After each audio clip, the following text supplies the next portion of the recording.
الحمد لله نحمده ونصلي على رسوله الكريم اما بعد فاعوذ بالله من الشيطان الرجيم بسم الله الرحمن الرحيم. کل لوط علیہ الصلاۃ والسلام کی قوم کا واقعہ سنایا تھا میں نے. وہ موضوع چونکہ بہت اہم ہے اس لیے میں 2-3 منٹ میں اس موضوع سے متعلق چند ہدایات دیتا ہوں، پھر آج دوسرے پیغمبر کا واقعہ انشاءاللہ بیان ہوگا. کچھ احتیاطیں ہیں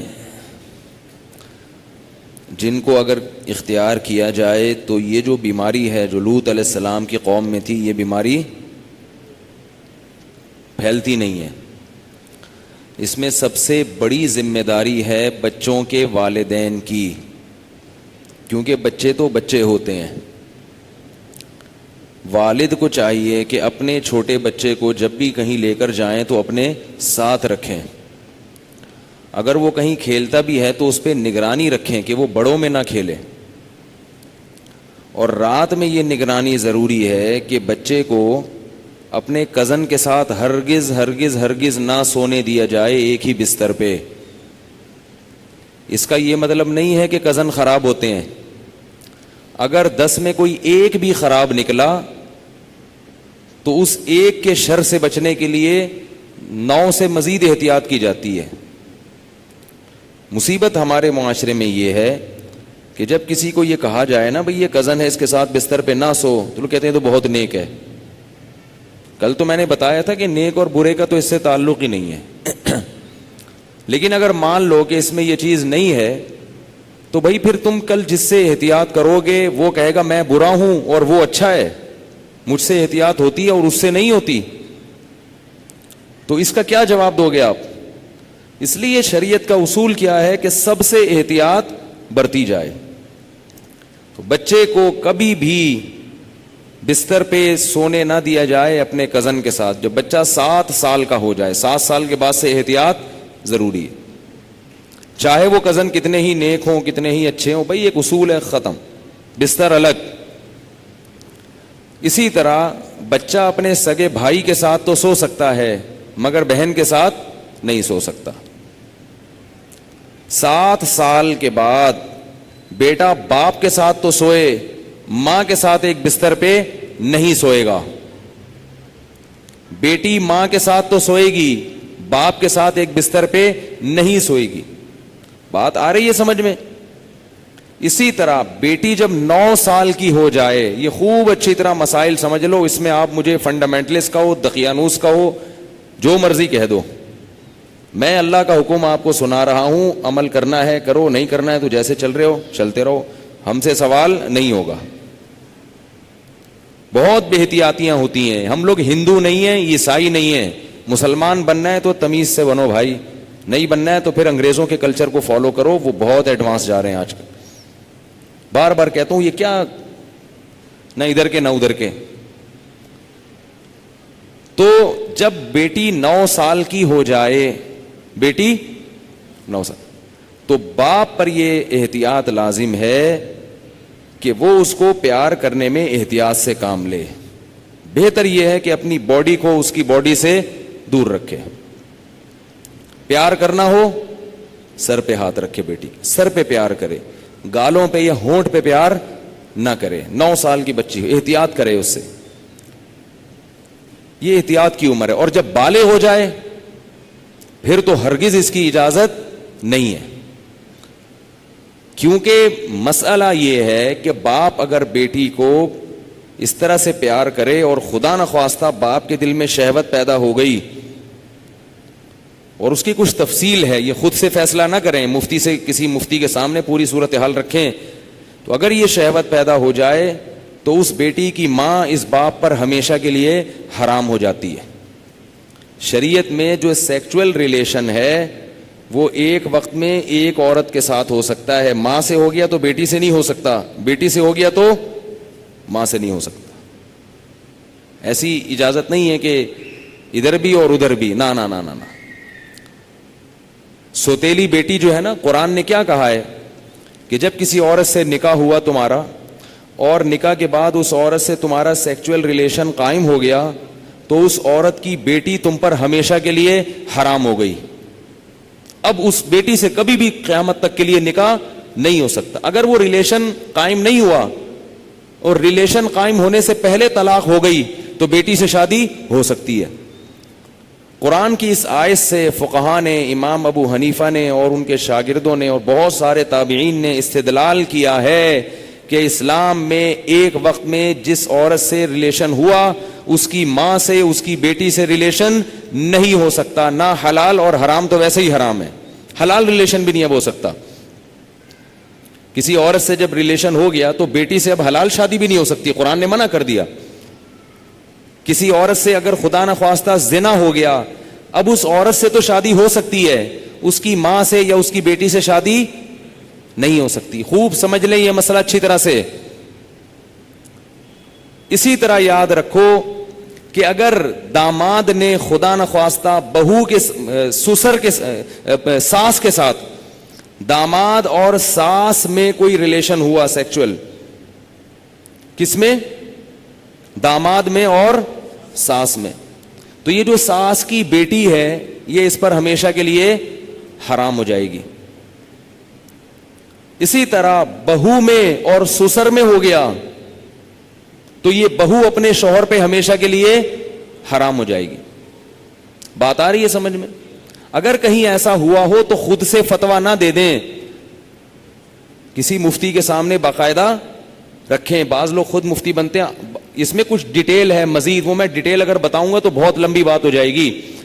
تو کسی کے ساتھ ایسا خدا نخواستہ ہوا ہو تو خود سے فیصلہ نہ کرے, کسی مفتی کے سامنے پوری, اس میں کچھ شرطیں ہیں. تو میں ڈیٹیل میں نہیں جا رہا, میں صرف آپ کو مسئلے کی حساسیت بتا رہا ہوں کہ احتیاط, بولو بھائی, ضروری ہے. کن رشتوں سے احتیاط ضروری؟ سگی بیٹی سے احتیاط ضروری, بیٹے کا اپنی ماں سے احتیاط ضروری, ساس سے احتیاط ضروری, داماد سے احتیاط ضروری. یہ وہ رشتے ہیں. سوتیلی بیٹی سے احتیاط ضروری.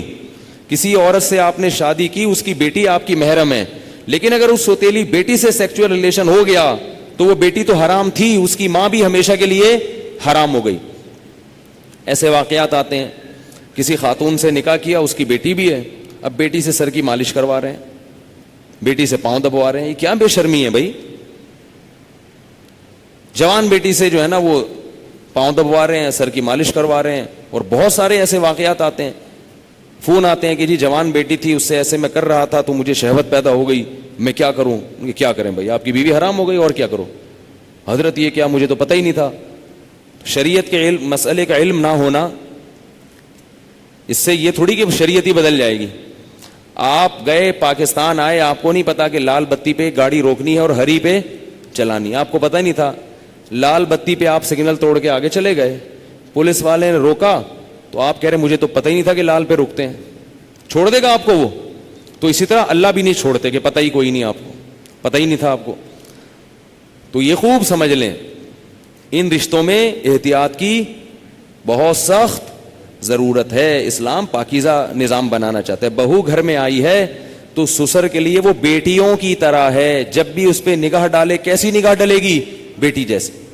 اور اس کو ہاتھ نہ لگائے. پیار کرنا ہے بہو کو, سر پہ ہاتھ رکھے. سمجھ رہے ہیں؟ نہیں سمجھ میں آ رہی نا, کیا کریں؟ بہو کو پیار کرنا ہے تو کیا کرنا ہے؟ سر پہ ہاتھ رکھنا ہے بس, بیٹیوں کی طرح بس سر پہ ہاتھ رکھا بس. کیسے بے شرمی کے واقعات آ رہے ہیں. خواتین بتاتی ہیں, سسر صاحب آ رہے ہیں, وہ خواتین, کئی خاتون آئی ہیں بہو امریکہ سے, سسر صاحب ایئرپورٹ پہ لینے پہنچے ہوئے ہیں اور گلے مل رہے ہیں اس سے. بہو کو تکلیف ہو رہی ہے, اس کو شرم آ رہی ہے کہ ہمارے سسر کیا کر رہے ہیں, اس کو شرم محسوس ہو رہی ہے کہ میرے یہ سسر صاحب کیسے ہیں. لیکن وہ بیچاری بول نہیں سکتی. وہ بولے گی تو سسر کیا کہیں گے کہ مجھے باپ نہیں سمجھتی, مجھے باپ مجھ پہ شک کرتی ہے. کیوں بھائی؟ تو سسر کو مسئلہ سمجھا دیں. میں یہ نہیں کہہ رہا کہ وہ بیچارہ غلط ہوگا, ہو سکتا ہے وہ بیٹیوں ہی کی طرح گلے مل رہا ہو, اور ہر ایک کی سوچ غلط نہیں ہوتی, کسی سے بدگمان ہونے کی اجازت نہیں ہے. اصول ہیں بھائی. 100 آدمیوں میں سے ایک اگر غلط ہوگا تو اس ایک غلط کے شر سے بچانے کے لیے مزید 99 کو بھی منع کیا جائے گا. الحمدللہ ہمارے گھروں میں خیر غالب ہے. سسر بہو کو بیٹیاں کی طرح سمجھتے ہیں, بہویں سسر کو باپ کی طرح سمجھتی ہیں. ہمارے معاشرے میں ابھی شر کا عنصر کم ہے, خیر اس معاملے میں الحمدللہ غالب ہے, مگر یہ غالب ہی رہے تو اچھا ہے. اگر یہ بے احتیاطیاں ہوئیں تو خیر کم ہو جائے گی اور شر غالب آ جائے. تو اچھے اور خاندانی لوگوں کے ہاں یہی ہوتا ہے کہ بہویں اپنے سسر کے سامنے ذرا لپٹ کے بیٹھتی ہیں, چادر وادر سر پہ لے کے بیٹھتی ہیں, ایک تقدس ہوتا ہے, ایک رشتہ ہوتا ہے. اسی طرح یاد رکھو بہو کے لیے, سسر کے لیے یہ غلط ہے, جائز نہیں ہے کہ وہ بہو کے کمرے میں بغیر پرمیشن کے داخل ہو جائے. یہ بھی ہوتا ہے. سسر صاحب کیا کرتے ہیں, شادی ہوئی ہے, دروازہ کھول کے بہو کے کمرے میں گھس گئے. وہ بیچاری کس حال میں بیٹھی ہوئی ہے, کس حال میں لیٹی ہوئی, اور اس کو غصہ آتا ہے تو کہتے ہیں میں باپ ہوں, میں بھی پرمیشن لے کے آؤں. تو حیا بھی کوئی چیز ہوتی ہے. تو جوان بیٹی کے کمرے میں باپ کو اس طرح نہیں گھسنا چاہیے. بیٹی کا بھی باپ سے کوئی حیا تو ہوتی ہے نا. تو اس لیے ان چیزوں میں احتیاط برتو. ہم کسی پہ الزام نہیں لگا رہے, کسی پہ شک نہیں کر رہے, یہ سارے کیسز ہو رہے ہیں. ایک صاحب کہتے ہیں کہ میرے والد صاحب نے میری بیوی کے لیے چوڑیاں لاتے ہیں تو میری بیوی کا ہاتھ پکڑ کے اس کے ہاتھ میں چوڑیاں ڈال رہے ہیں. وہ صاحب کہہ رہے ہیں مجھے اچھا نہیں لگ رہا کہ میرے ابا میری بیوی کے ساتھ ایسا کیوں کر رہے ہیں. اس کو غیرت آ رہی ہے بیٹے کو کہ یار یہ ابا کیا کر رہے ہیں. کہہ رہے لیکن ابا کو بولو تو ابا کیا کہیں گے, مجھ پہ شک کر رہا ہے, مجھ پہ شک کرتے ہو, میں کوئی برا آدمی ہوں, میں کوئی ایسا ہوں.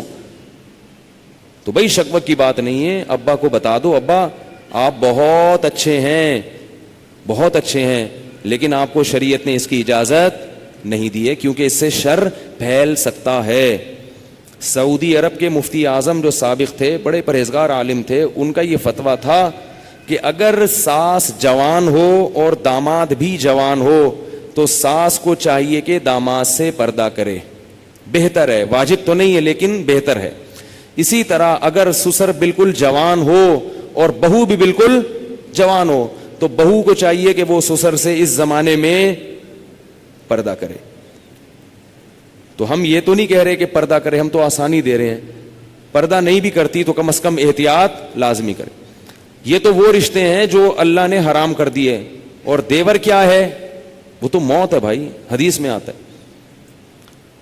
ٹھیک ہے اس سے رشتے حرام نہیں ہوتے, دیور سے خدا نخواستہ کوئی سیکچوئل ریلیشن ہو گیا تو نکاح پہ فرق نہیں پڑتا, مگر رسول اللہ صلی اللہ علیہ وسلم نے دیور سے اتنی احتیاط کا حکم دیا, فرمایا الحمو موت, دیور کیا ہے, موت جیسے. سب کچھ ہوتا ہے گھروں میں اللہ کے بندو, اتنا گھننا بننے کی ضرورت نہیں ہے. احتیاط برتو. جوان بھابھی کیوں دیور کے سامنے آ رہی ہے, کیوں فری ہو رہی ہے. ٹھیک ہے آپ کے گھر میں نہیں ہوتا, آپ کے ہاں اچھا ماحول ہے, لیکن یہ ماحول اچھا جب ہی رہے گا جب احتیاط رہے گی, ورنہ آہستہ آہستہ کیا ہوگا, خراب ہو جائے گا ماحول. تو یہ ایک بات تھی جو میں نے بتانی تھی آپ لوگوں کو کہ اس میں احتیاط ضروری ہے. تو اس میں گھروں میں احتیاط کیا کر رہی ہیں, لڑکے کو کزن کے ساتھ, فیمیل کزن کا تو سوال ہی پیدا نہیں ہوتا, میں میل کزن کی بات کر رہا ہوں, میل کزن کے ساتھ ایک بستر پہ سونے مت دو, ٹھیک ہے. اور جب وہ تھوڑا سا بڑا ہوتا ہے تو اس کی کزنیں جب آتی ہیں تو کزنوں سے ہاتھ ملانے, بول لو نا یار کیا ہو رہا ہے بھائی, جملہ مکمل کیا کریں, کزن سے ہاتھ ملانے مت دیں. اگر بچپن سے کنٹرول کیا تو کنٹرول میں آئے گا.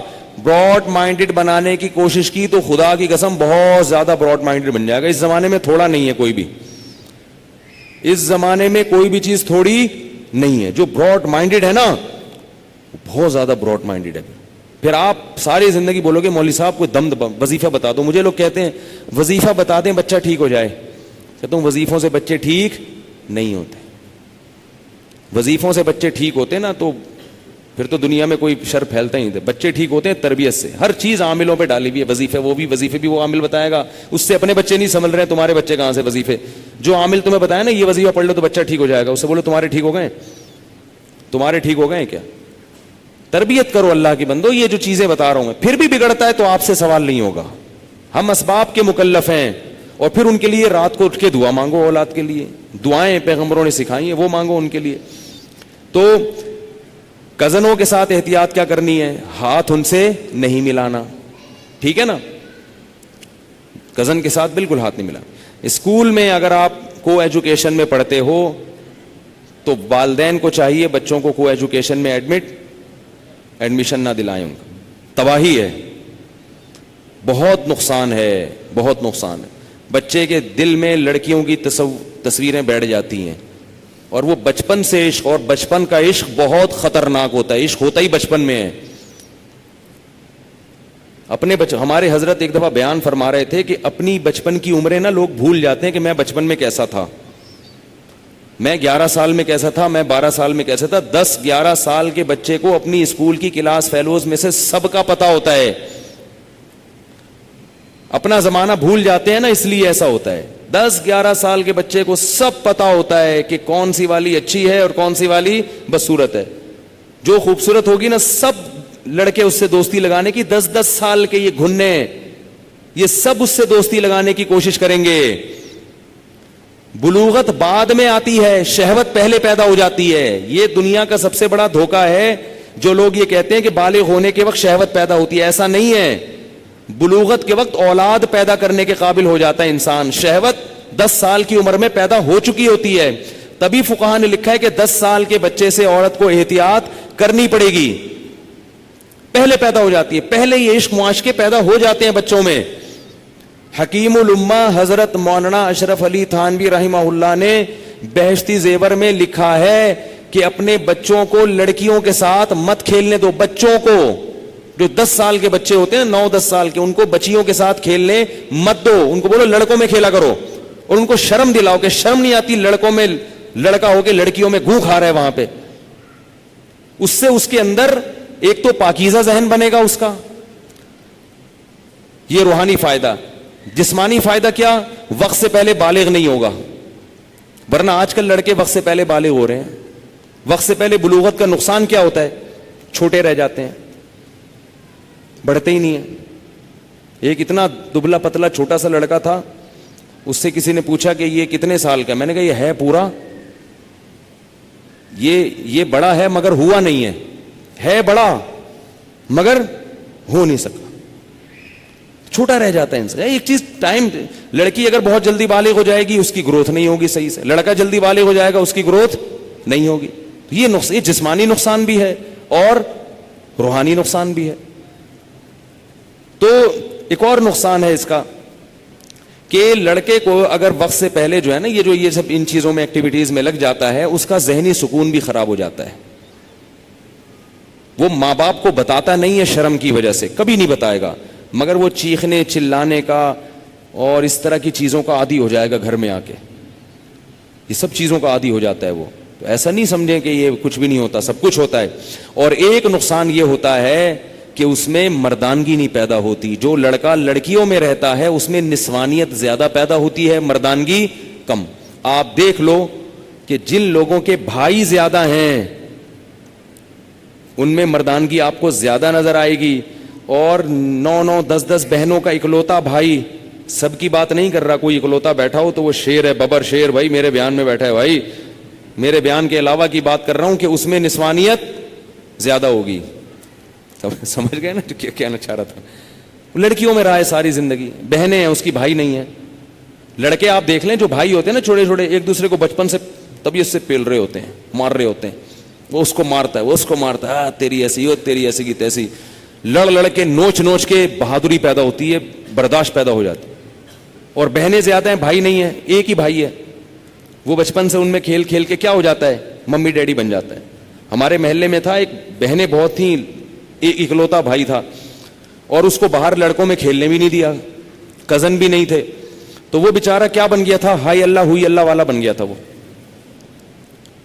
تو لڑکا لڑکیوں میں کھیلے گا تو کیا بنے گا, ہائی اللہ ہوئی اللہ. اور اس میں مردانگی جو رجولیت ہے وہ کم ہو جائے گی, اس میں وہ غیرت حمیت کم ہو جائے گی.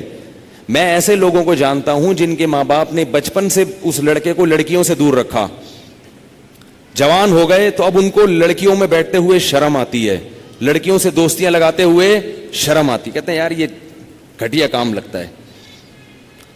مجھے خود ایک لڑکے نے بتایا کہ میرے ماں باپ نے بچپن سے مجھے ان چیزوں سے دور رکھا ہے, اب مجھے ان لڑکوں پہ تعجب ہوتا ہے جو لڑکیوں کے پیچھے بھاگتے ہیں. میں کہتا ہوں تم مرد ہو, عورت کو چاہیے تمہارے پیچھے بھاگے, تم مرد ہو کے عورت کے پیچھے کیوں بھاگتے ہو بھائی؟ دیکھو غیرت آ گئی کہ نہیں آ گئی, کہ میں مرد ہوں یار, مجھے اللہ نے صلاحیت دی ہے, میں کیوں کسی کے پیچھے بھاگوں. یہ بیانات سے نہیں پیدا ہوئی یہ صلاحیت, یہ بیان سننے سے نہیں, یہ ماں باپ کی بچپن کی تربیت. شرمیلے اس معاملے میں ان میں شرم و حیا ہوتی ہے, چھوڑو.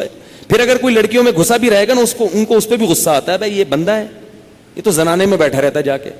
پہلے زمانے میں شادیاں ہوتی تھی نا, مکس گیدرنگ نہیں ہوتی تھی, زنانہ الگ ہوتا تھا اور مردانہ الگ ہوتا تھا. تو جو لڑکا زنانے میں گھستا تھا نا, ہم لوگ اس کا مذاق اڑاتے تھے, مجھے اس کو دیکھو زنانے میں گھسا ہوا ہے. تو وہ غیرت اور حمیت مرد میں کیا ہو گئی, ختم. اب جو زنانے میں گھسا ہوا ہے, بولا یار یہ پتہ نہیں کیسے گھس گیا یار, سلام ہے بھائی, تو یار سلام ہے یار, ہم لوگ تو گھس نہیں سکتے یار, پتہ نہیں کیا ٹرک اس کو خود ہی بلایا یار ان لوگوں نے, یار سلام ہے بھائی. ٹھیک ہے, یہ ہو رہا ہے.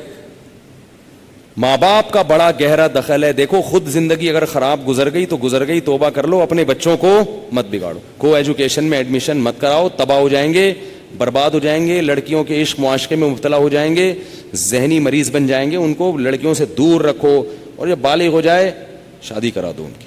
وہی والی بات ہے جو کل کی تھی میں نے, ٹھیک ہے نا, وہ فٹ فاٹ رہے گا, بڑی اچھی زندگی گزارے گا. تو احتیاطیں سمجھ میں آ گئیں, یہ احتیاطیں کرنی. اب میں اگلا موضوع چلاتا ہوں جلدی سے. تو لوط علیہ الصلوۃ والسلام کی قوم کا واقعہ ختم ہوا. لوط علیہ السلام کے بعد جس پیغمبر کا قرآن مجید میں ذکر ملتا ہے وہ ہیں حضرت شعیب علیہ السلام. وَيَا قَوْمِ لَا يَجْرِمَنَّكُمْ شِقَاقِي أَن يُصِيبَكُمْ مِثْلُ مَا أَصَابَ قَوْمَ نُوحٍ أَوْ قَوْمَ هُودٍ أَوْ قَوْمَ صَالِحٍ وَمَا قَوْمُ لُوطٍ مِّنكُمْ بِبَعِيدٍ. شعیب علیہ السلام تھے اہل مدین کی طرف. اس قوم میں کیا برائی تھی؟ اس قوم میں برائی یہ تھی کہ وہ شرک بھی کرتے تھے, اور ایک اور بدماشی کہ ناپ تول میں کمی. تاجر بڑے ٹھگ تھے, 2 نمبر تاجر پیدا ہو گئے تھے. ہر تاجر کیا کرتا تھا, 2 نمبری, گڑبڑ. تو شعیب علیہ السلام نے ان کو جا کے سمجھایا, بھائی تم حلال کماؤ. یہ نہیں کہ وہ سود لے رہے ہیں, یہ نہیں کہ وہ حرام کاروبار کر رہے ہیں. کاروبار بذات خود حلال ہے, طریقہ کون سا ہے, حرام. آج تو بہت سے کام ہی حرام ہو رہے ہیں. تو وہ کیا کرتے تھے کہ گاہک کو بیوقوف بناتے تھے. گاہک بھی تو اسی قوم کا تھا نا, لیکن وہ بھی کیا کرتا تھا, جب اس کی باری آتی تھی وہ بیوقوف بناتا تھا. یعنی ہماری اصطلاح میں کہہ سکتے ہیں ٹوپیوں کا باقاعدہ بزنس ہو رہا تھا. ٹھیک ہے, ہر شخص کو جس کو جہاں موقع ملتا کسی کو ٹوپی کرانے. ایک ہوتا ہے ٹوپی پہنانا, ایک ہوتا ہے ٹوپی کرانا. پہنانا جائز ہے, ثواب ملے گا. ٹوپی کرانا کیا ہے, بولو بھائی, حرام ہے. ٹوپی پہناؤ, اس کو ٹوپی پہناؤ, لیکن کراؤ نہیں ٹوپی. تو وہ کیا کرتے تھے, جہاں جس کا موقع ملتا ہے نا ڈنڈی. میں اس لیے کہہ رہا ہوں کہ آج ہمارا بھی یہی حال ہے, جس کو جہاں ٹوپی کرانے کا موقع ملتا ہے وہ ٹوپی کرا دیتا ہے. پیسوں کے معاملات میں تو صاف ستھرا بہت ہی مشکل سے چراغ لے کے تلاش کرو تو ملتا ہے کوئی بندہ پیسوں میں کلیئر ہو. تو اب اس قوم میں یہ گڑبڑ شروع ہو گئی. میں حیران ہوتا ہوں, انگریزوں کے ہاں یہ آیتیں نہیں ہیں نہ یہ واقعات ہیں, مگر وہ کاروباری لین دین میں صاف ہیں. ہم ہر سال قرآن میں شعیب علیہ السلام کا واقعہ سنتے ہیں کہ ناپ تول میں کمی کرتے تھے, کسٹمر کو دھوکہ دیتے تھے, جھوٹ بولتے تھے. اللہ نے پوری قوم تباہ کر دی, الٹ دی, مگر ہم پر اثر کیوں نہیں ہوتا بھائی؟ ہمارے پاس تو اللہ کی کتاب ہے, ان کے پاس تو کوئی کتاب نہیں ہے. فرق پتہ ہے کیا ہے؟ ہم صرف سنتے ہیں. ہمارے ہاں ان چیزوں میں تربیت کا کوئی نظام نہیں ہے. ان کے ہاں اس چیز میں تربیت کا باقاعدہ نظام ہے.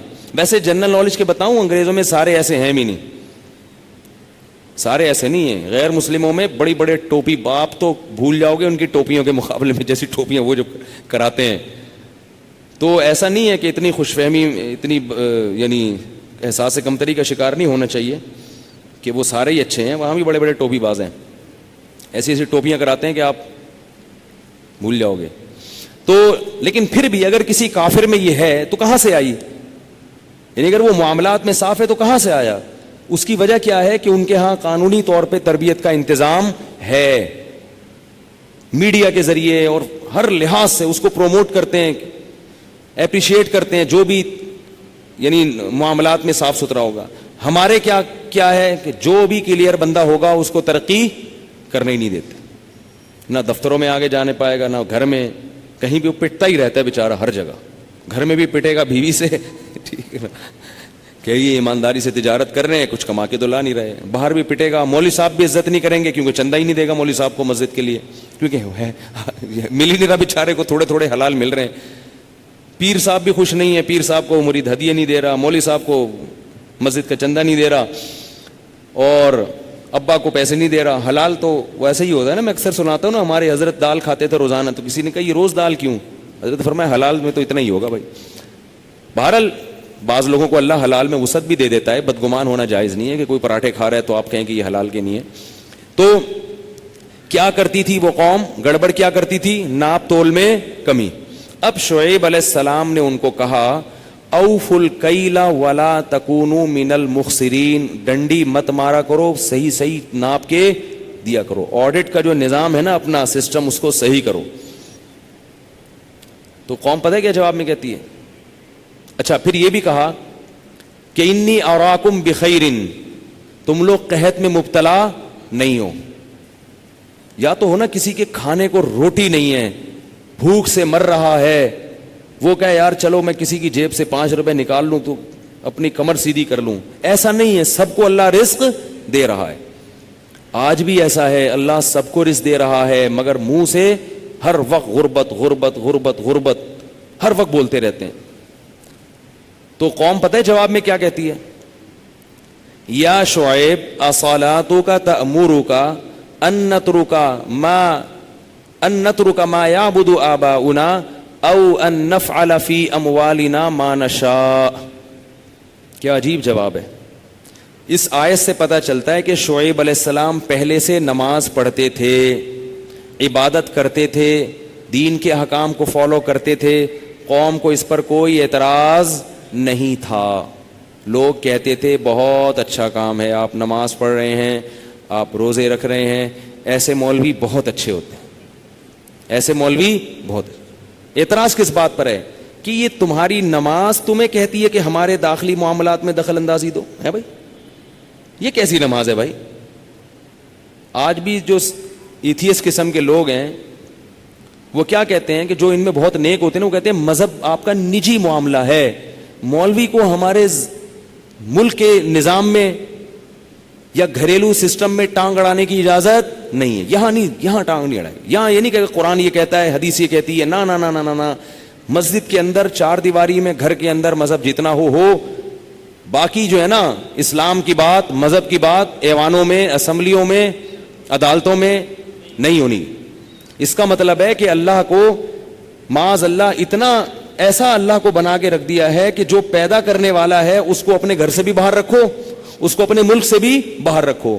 اللہ اس نظام کو پسند نہیں کرتے. اللہ کہتے ہیں مجھے یہ والا مذہب نہیں چاہیے, سب سے پہلے میں ہوں, سب سے پہلے میں. اللہ یہ کہتا ہے. مولوی تو بیچارہ نمائندہ ہوتا ہے جو اللہ کا حکم بتا رہے اپنے لیے بھی دوسروں کے لیے بھی, وہ اس لیے بتا رہے تھا کہ مجھے بھی توفیق مل جائے, اس کو اپنا بھی ڈر ہوتا ہے. تو قوم کیا کہہ رہی ہے؟ صلاتک تأمرک, تیری نماز کہہ رہی ہے کہ یہ تو عجیب سی نماز ہے, یہ والی نماز ہم کو نہیں چاہیے. تو شعیب علیہ السلام نے کیا کہا؟ یا قومی لا یجرمنکم شقاقی ان یصیبکم مثل ما اصاب قوم نوح او قوم ہود او قوم صالح. اے میری قوم, تو اچھا اس قوم کو بھی واقعات معلوم تھے, اس آیت سے پتہ چلتا ہے.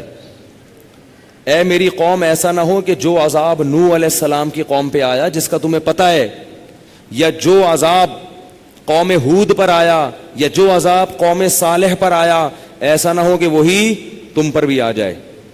اور یہ بھی کہنے لگے وما قوم لوط منکم ببعید, لوط علیہ السلام کی قوم تو بہت قریب ہے تم سے, جا کے دیکھ لو ان کے حالات, وہ تو ابھی ماضی کا قریب کا قصہ ہے. وَيَا قَوْمِ لَا يَجْرِمَنْ وَيَا قَوْمِ اسْتَغْفِرُوا رَبَّكُمْ ثُمَّ تُوبُوا إِلَيْهِ. اے میری قوم اعتراضات چھوڑ دو, استغفروا ربکم, رب سے توبہ استغفار کرو. دیکھو وہ لوگ استغفار کا مطلب سمجھتے تھے, ہم لوگ استغفار کا مطلب نہیں سمجھتے.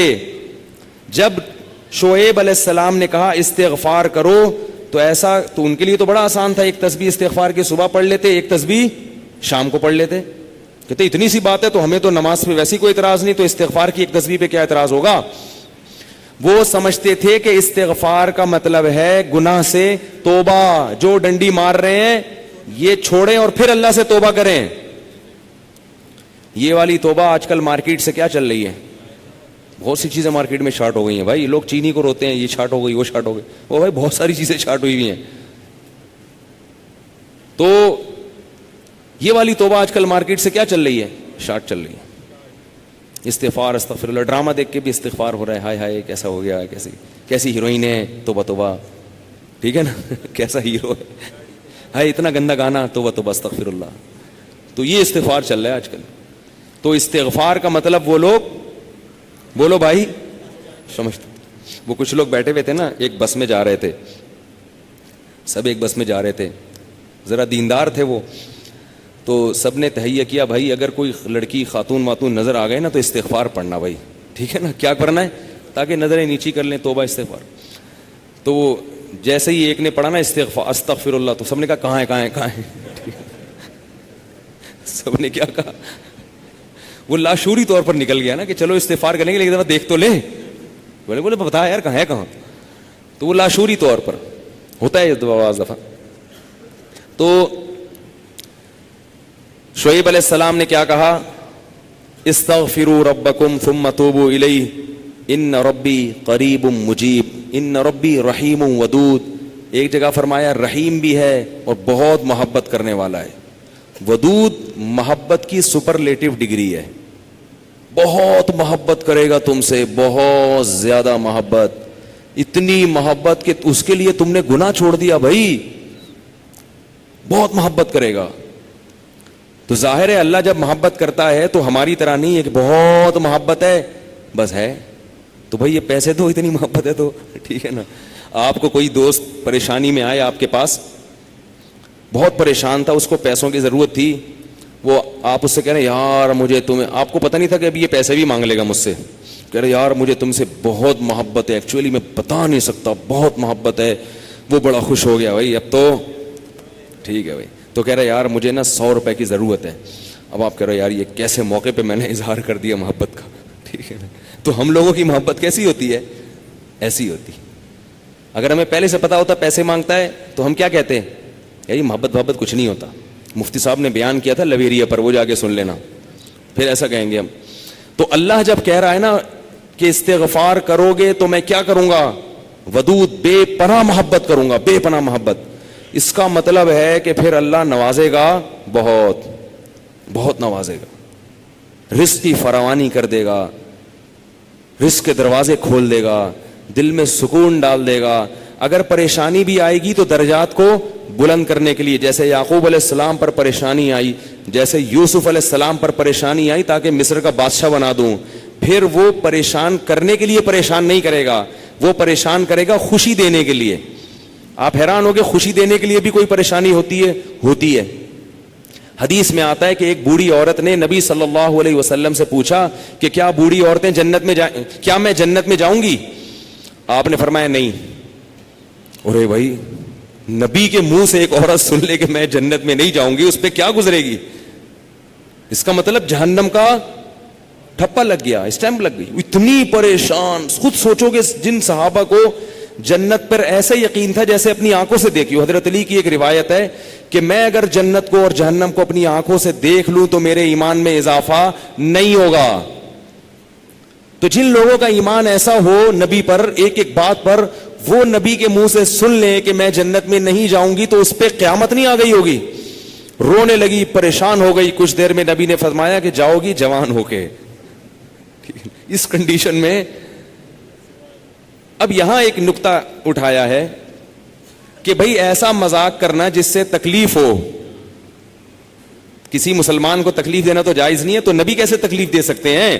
اتنی تکلیف میں ڈال دیا بیچاری کو. تو اس کا جواب یہی ہے کہ بعض دفعہ تکلیف کسی بہت بڑی خوشی کا پیش خیمہ ہوتی ہے.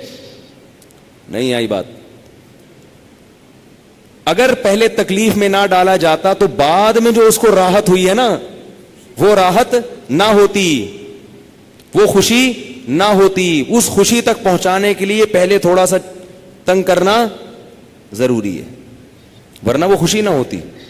تو اللہ بھی اگر اپنے نیک بندوں کو پریشان کرتے ہیں تو وہ پریشانی کسی بہت بڑی کامیابی کا پیش خیمہ ہوتی ہے, پیش خیمہ ہوتی. پھر اس میں تسلیاں بھی ملتی رہتی ہیں ان کو. تتنزل علیہم الملائکہ اللہ تخافوا ولا تحزنوا, فرشتے ان کے دلوں پہ نازل ہو کے خوشخبریاں دیتے ہیں کہ غم نہ کرو, خوف نہ کرو, بس یہ پریشانیاں دور ہونے والی ہیں, جنت کی نعمتیں ہیں. بعض دفعہ تو دنیا میں بھی بہت بڑی کامیابی مل جاتی ہے. تو اب وہ اچھا یہ بات مسئلہ ذہن میں رکھو کہ اللہ ودود ہے, محبت کرتا ہے اپنے بندوں سے بے پناہ, رحیم ہے, غفور ہے. یہ بہت بڑی غلط فہمی ہے کہ گناہگاروں کے لیے بھی ہے. نا نا نا نا نا, گناہگاروں کے لیے نہیں ہے. جو گناہ سے توبہ کرنے والے ہوں ان کے لیے. ہمارے ہاں بعض خطیب اللہ کی رحمت کو ایسے بیان کرتے ہیں کہ گناہگار سمجھتا ہے کہ اللہ مجھ سے بھی بہت زیادہ محبت کرتے ہیں, حالانکہ وہ کبیرہ علانیہ گناہوں کا مجموعہ ہوتا ہے. وہ آدمی گناہوں سے اللہ کبھی بھی محبت نہیں کرتے, تو گناہگار سے کیسے محبت کریں گے؟ جو گناہ سے بچنے کی کوشش میں لگ جائے, بے شک نہ چھوٹے ہوں لیکن بچنا چاہتا ہے, اس سے بھی اللہ محبت کرتے ہیں. علماء لکھتے ہیں گناہ نہ بھی چھوٹے ہوں لیکن چھوڑنا چاہ رہا ہے, لائن پہ آنا چاہ رہا ہے, تو اللہ اس سے بھی محبت کرتے ہیں. اس کے لیے وسائل پیدا کرتے ہیں, اسباب کیا آ جائے. جو نہیں چاہتا اس سے اللہ محبت نہیں کرتے. اللہ اس کے لیے غفور اور رحیم نہیں ہے. الا یہ کہ قانون یہ ہے, اللہ اپنی رحمت سے کسی کو بخش دیں تو ایک الگ بات ہے, قانون یہ نہیں ہے.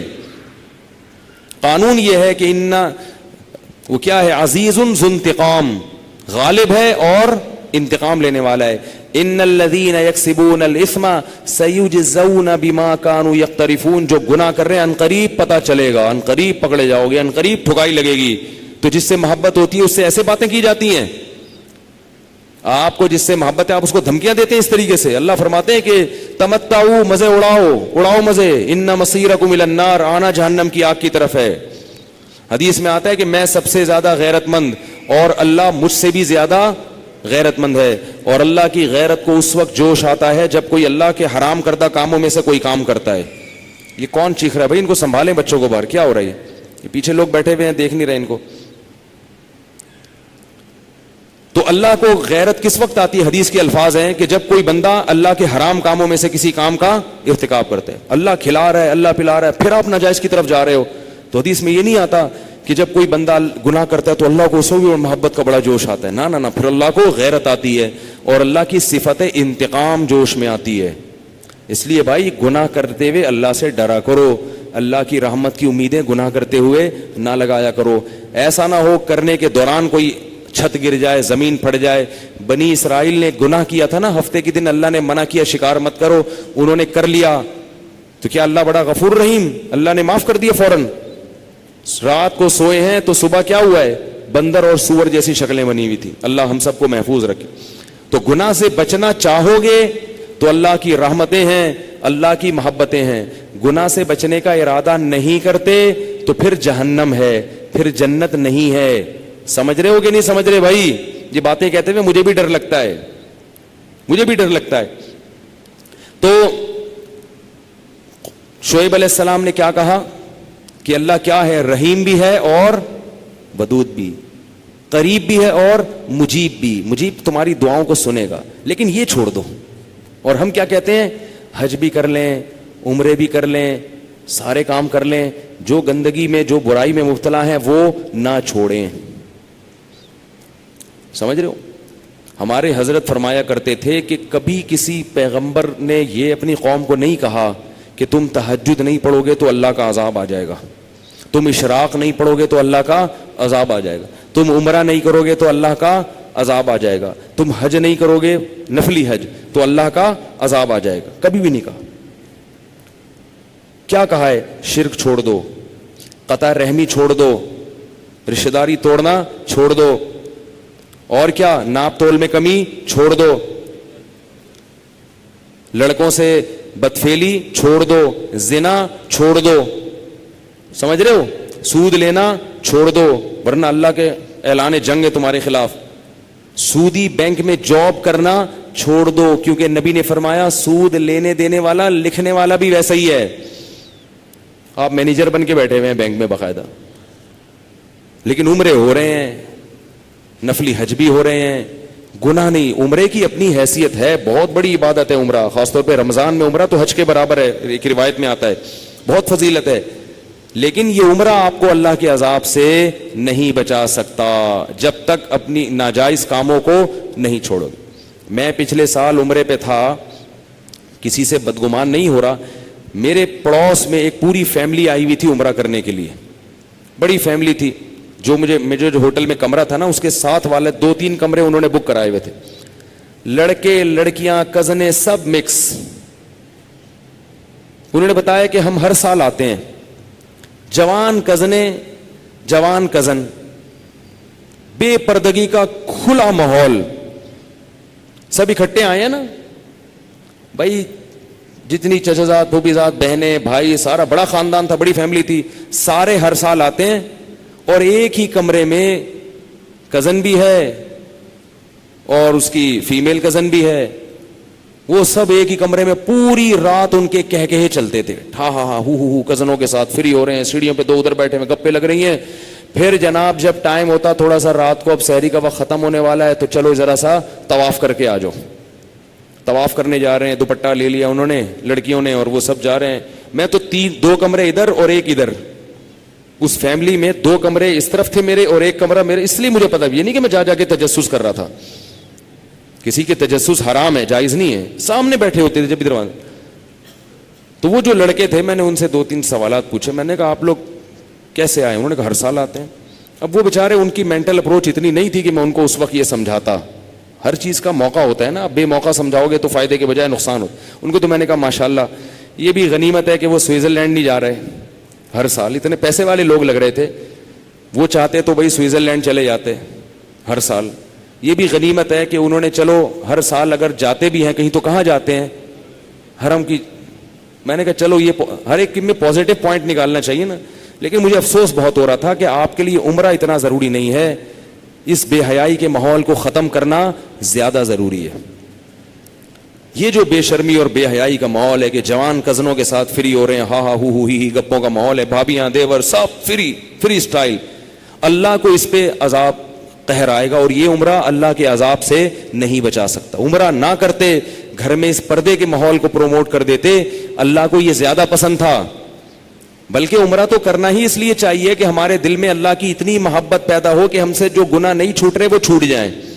لڑکی اس لیے عمرہ کرے کہ اللہ مجھ سے کزن سے پردہ نہیں ہو رہا, میں اس لیے عمرہ کر رہی ہوں کہ شاید اس کی برکت سے مجھے پردے کی توفیق مل جائے. اس لیے عمرہ کرے بھائی, فائدہ تب ہوگا. اگر نہیں نیت ہی نہیں ہے گناہ چھوڑنے کی تو عمرے پہ عمرے کرتے چلے جاؤ, نہیں چھوٹیں گے اور پکے ہو جاتے ہیں.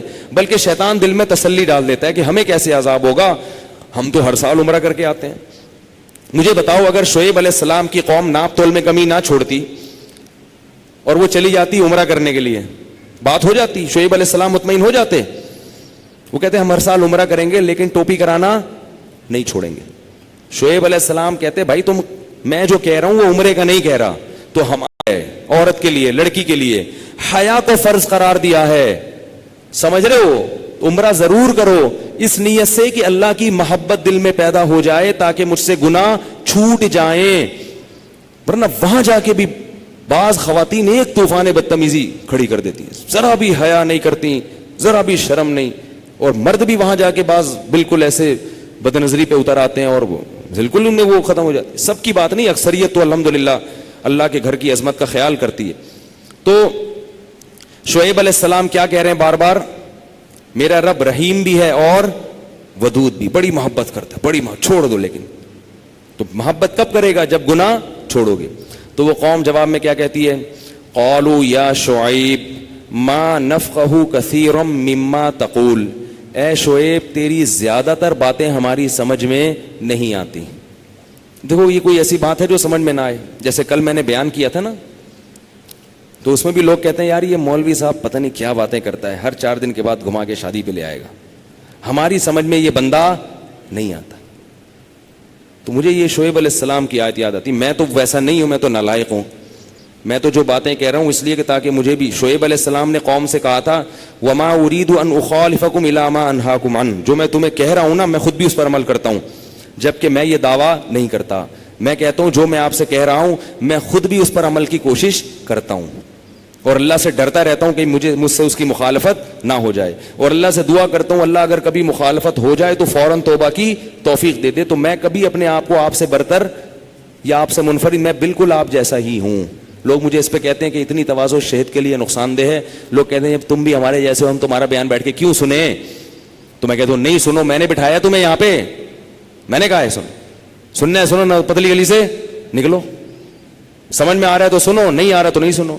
تو ہم کب کہتے ہیں کہ ہم بہت بڑے بزرگ ہیں؟ ہم تو اس لیے کہہ رہے ہیں کہ بھائی ہم سے بھی آپ جیسے ہی ہیں, بالکل ہم بھی اسی معاشرے میں پیدا ہوئے ہیں.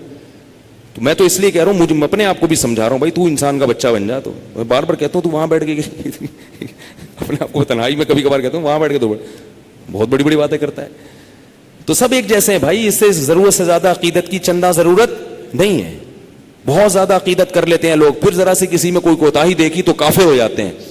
بھائی سارے ایک جیسے ہیں, باتیں صحیح کر رہا ہوں, کیا خیال ہے؟ 2 نمبر ہی نہیں کر رہا. 2 قسم کے مولوی ہیں مارکیٹ میں. ایک تو بہت اونچے لوگ ہیں جو ہمارے بزرگ ہیں اکابر, وہ 3 قسم کے, وہ اصحاب والسابقون السابقون میں.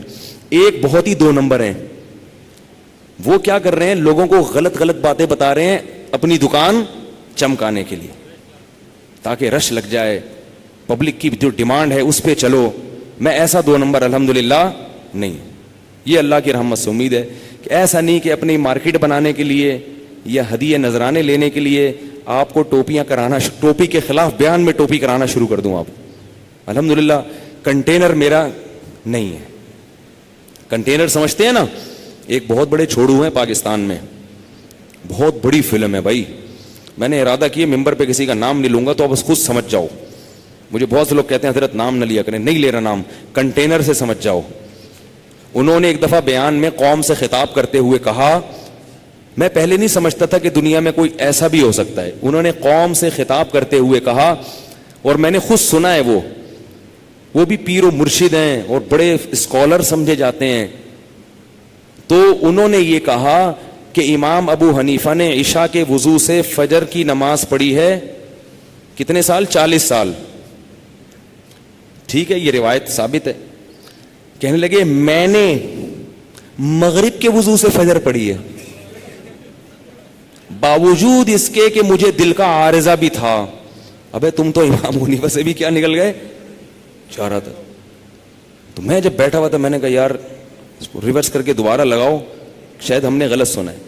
یعنی حضرت کا معمول ہے مغرب سے لے کے فجر تک مسلسل عبادت کرنے کا, باوجود اس کے کہ دل کا عارضہ بھی ہے.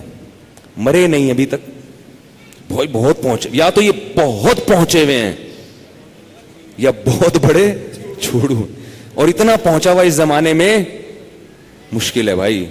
تو اس کا مطلب کیا ہے؟ لیکن پبلک ان کے پاس ہے یار, پبلک ادھر ہے بھائی. تو بھائی ایسے 2 نمبر الحمدللہ نہیں ہے.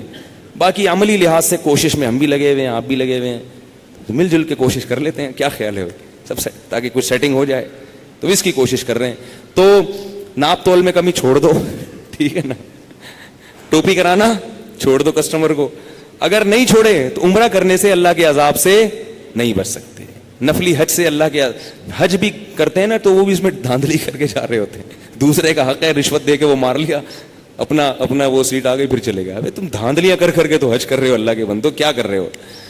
تو یہی شعیب علیہ السلام کی, میں یہ واقعہ مکمل کر دوں, 2 آیتیں رہ گئی ہیں بس.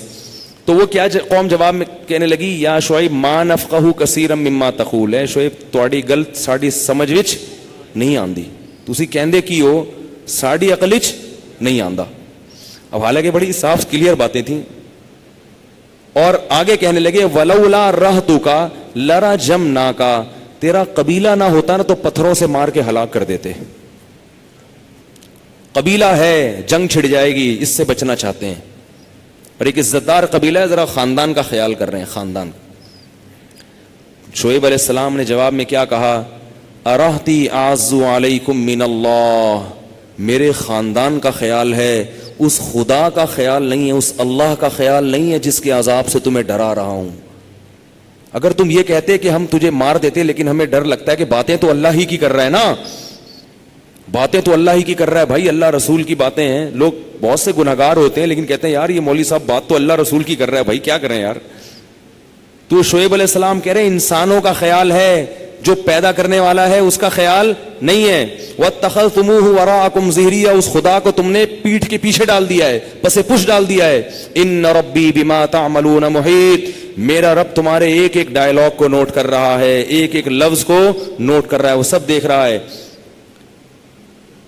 وَيَا قَوْمِ ان ربی بما تعملون محیط وَيَا قَوْمِ اعْمَلُوا عَلَى مَكَانَتِكُمْ, اے میری قوم تم بھی عمل کرو اور ہم بھی اپنا عمل کر رہے ہیں. فَسَوْفَ تَعْلَمُونَ, ان قریب پتہ چل جائے گا. اللہ فرماتے ہیں فَلَمَّا جَاءَ أَمْرُنَا نَجَّيْنَا شُعَيْبًا وَالَّذِينَ آمَنُوا مَعَهُ بِرَحْمَةٍ مِنَّا, اپنی رحمت سے ہم نے شعیب اور اس کے ساتھ ایمان والوں کو بچا لیا. وَأَخَذَتِ الَّذِينَ ظَلَمُوا الصَّيْحَةَ, اور ان ظالموں کو ایک زوردار آواز آئی ہے, فرشتے نے چیخ ماری ہے. فَأَصْبَحُوا فِي دَارِهِمْ جَاثِمِينَ, صبح کی ہے اس حال میں کہ سب اپنے گھروں میں اوندھے مرے ہوئے پڑے ہوئے تھے. أَلَا بُعْدًا لِمَدْيَنَ, اللہ فرماتے ہیں سنو اہل مدین بھی اللہ کی رحمت سے دور ہو گئے. کما بعیدت ثمود, جیسے قوم سمود اللہ کی رحمت سے دور ہوئی تھی. آخری بات بتا دوں کہ اللہ نے قوم عاد کو ہوا سے تباہ کیا اور قوم سمود کو آواز سے. اس میں بھی حکمت مفسرین نے بیان کی ہے, اس لیے کہ یہ دونوں بڑی طاقتور قومیں تھیں اور ان کو سب سے ہلکی چیز سے اللہ نے ہلاک کیا. آواز سے مارنا آسان نہیں ہے, بہت زور سے چیخو گے تو کان کے پردے پھٹیں گے زیادہ زیادہ, کان کے پر. لیکن دل کسی کی حرکت بند ہو جائے اگر اور زور سے, تو جو کمزور دل کے ہیں وہ تو مریں گے, طاقتور دل کے نہیں مریں گے. تو اللہ نے بتایا قوم عاد کو کہ ہوا چلاؤں گا تم تو ہوا سے مر جاؤ گے, اور اٹھا اٹھا کے ہوا نے پٹخا. اور قوم سمود کو کیسے, فرشتے نے زوردار چیخ ماری ہے اور وہ قوم ان کے کلیجے پھٹ گئے. ایک چیخ لگائی ہے زور سے, فرشتے نے آواز ماری ہے. اتنی انسان کی یہ اوقات ہے, اور باتیں کیا کرتا ہے بڑی بڑی, میں یہ ہوں میں یہ ہوں, میں اللہ کو نہیں مانتا. ایتھیسٹ ہے نا, میں اللہ کو نہیں مانتا. مذہب کیا ہوتا ہے, 2 منٹ میں مانے گا, 2 منٹ میں ہے نا, اللہ کا عذاب آ جائے نا. ابھی تو اللہ دیکھ رہا ہے کہ بولنے دو, تقریریں کرنے دو اس کو. میں نہیں مانتا تو نہیں مانے گا, 2 منٹ میں مان جائے گا جب اللہ منوائے گا. لیکن جب اللہ منوائے گا تو پھر توبہ کی مہلت نہیں دے گا. تو بھائی اس سے پہلے ہم اپنے ایمان کو درست کر لیں اور ان برائیوں کو, معاشرتی برائیوں کو ہم چھوڑ دیں. اللہ تعالیٰ سمجھنے کی, عمل کی توفیق عطا فرمائے. جی کیا اعتکاف والوں کو بھائی کل ظہر تک فارم واپس کرا دیں, جو لوگ گھر لے گئے ہیں فارم, جو اعتکاف میں بیٹھنا چاہتے ہیں. جو دور سے ہیں وہ ٹیلی فون پہ رابطہ کر لیں نعیم بھائی سے, ٹھیک ہے نا. سبحانک اللہم و بحمدک نشہد ان لا الہ الا انت